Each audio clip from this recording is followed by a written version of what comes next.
Assalamualaikum warahmatullahi wabarakatuh. Nama saya Risa Amadia dengan NIM 2061910, kelas 5A Tadrius Fisika, mata kuliah Fisika Lingkungan. Pengertian curah hujan.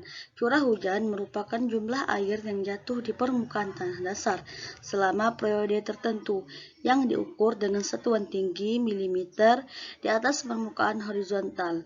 Dalam penjelasan lain, curah hujan juga dapat diartikan sebagai ketinggian air hujan yang terkumpul dalam tempat yang datar, tidak menguap, tidak meresap, dan tidak mengalir.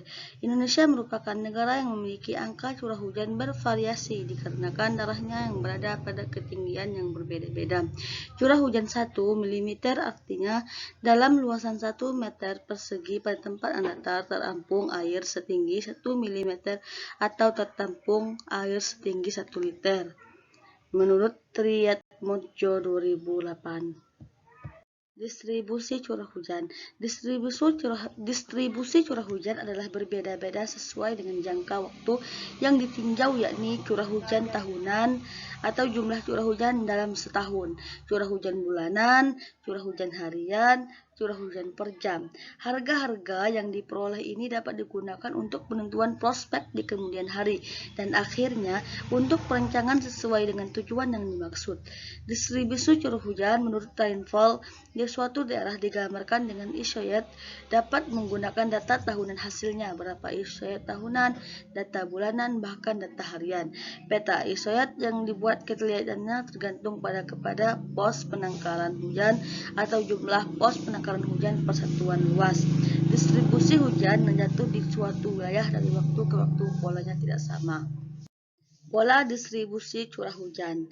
Pola distribusi curah hujan merupakan suatu pola sebaran hujan di mana pencatatan hujan biasanya melakukan dengan suatu interval waktu tertentu, di mana pada umumnya dilakukan dalam satuan waktu harian, jam-jaman atau menit. Agar distribusi hujan selama terjadinya hujan dapat diketahui, pencatatan lebih baik dilakukan dengan interval waktu yang singkat. Terdapat dua pola, yaitu pola distribusi alternating block method atau ABM atau pola distribusi modified mononomial. Pola distribusi alternating block method atau ABM ini KUDKK tahun 1988 menyatakan bahwa alternating block method atau ABM merupakan cara sederhana untuk membuat hitograf rencana, yaitu hujan rancangan yang didistribusikan ke dalam hujan jam-jam dari kurva IDF. Hitograf rencana yang dihasilkan pada ini adalah hujan yang terjadi dalam n rangkaian interval waktu yang berurutan dengan durasi delta T selama waktu. TD sama dengan n delta T kali untuk periode ulang tertentu. Intensitas hujan diperoleh oleh kurva IDF pada setiap durasi waktu, delta T, 2 delta T, 3 delta T, dan sebagainya. Ketebalan hujan diperoleh dari perkalian antara intensitas hujan dan durasi waktu tersebut. Perbedaan antara nilai ketebalan hujan yang berurutan merupakan pertambahan hujan dalam interval waktu delta T.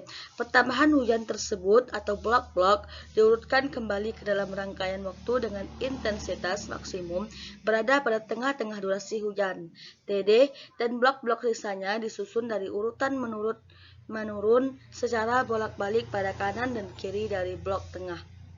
Yang kedua, pola distribusi modified mononomial. Pola ini merupakan salah satu bentuk pola distribusi hujan yang digunakan untuk menghitung pola distribusi hujan jam-jaman yang merupakan pengembangan dari metode mononomial. Shevrato tahun 2000 menyatakan untuk keperluan perencanaan, curah hujan rancangan yang telah ditetapkan berdasarkan hasil analisis perlu diubah menjadi lengkung intensitas curah hujan. Lengkung tersebut dapat diperoleh berdasarkan data hujan dari stasiun hujan otomatis dengan rentang waktu yang pendek, misalnya menit atau jam. Dalam praktek, data hujan otomatis sulit diperoleh sehingga lengkung intensitas curah hujan untuk durasi pendek ditentukan berdasarkan data hujan harian. Sorodorsano dan Takeda pada tahun 1983 dalam Nurhidayah tahun 2010 menyatakan untuk durasi hujan diperkirakan lebih dari 2 jam, maka untuk menghitung intensitas hujan jam-jaman dari hujan harian dapat digunakan metode modified mononomial. Penentuan intensitas hujan memerlukan data lama hujan yang didekati dengan menghitung waktu konsentrasinya yang dapat dihitung dengan persamaan berikut. I T per T kecil per T besar sama dengan R besar kali T kali 24 per T kecil dikali dengan T kecil C kecil per T dikali M dengan I T per T kecil per T besar, yaitu intensitas hujan dengan skala ulang T untuk durasi T mm per jam. RT kali 2P intensitas hujan harian untuk skala ulang T mm per hari. T kecil itu durasi hujan, satuannya jam. TC itu waktu konsentrasi, satuannya yaitu jam. Curah hujan dan periode ulangnya. Periode ulang adalah periode waktu rata-rata yang diharapkan terjadi di antara dua kejadian yang berurutan. Hal ini seringkali disalahartikan sebagai suatu hal yang secara statistika dibenarkan bahwa dua hal atau peristiwa banjir misalnya akan terjadi secara berurutan dengan waktu yang tetap.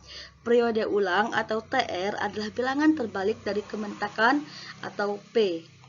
Maka dapat dirumuskan TR sama dengan 1 per P. Pengolahan data curah hujan.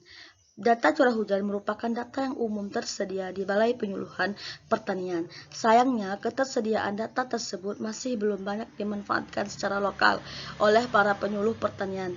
Sebagai dari data tersebut belum pernah diuji validitasnya maupun karena faktor lokasi alat dan kondisi lingkungan sekitar alat.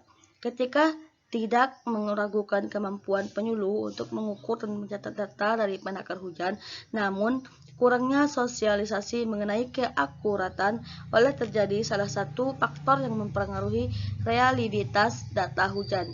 Data hujan biasanya disajikan dalam bentuk akumulatif data harian ataupun bulanan. Idealnya kita memerlukan durasi data 30 tahun agar dapat menentukan tipe iklim dari wilayah. Namun, ketidaktersediaan data dapat diatasi dengan menggunakan data dari stasiun meteorologi atau BMKG terdekat ataupun dengan data dari penakar hujan BPP sekitar. Terdapat cara lain yakni menggunakan estimasi dengan data satelit. Ini saja penjelasan dari saya mengenai curah hujan. Lebih dan kurangnya mohon maaf. Syukuran katsiran. Assalamualaikum warahmatullahi wabarakatuh.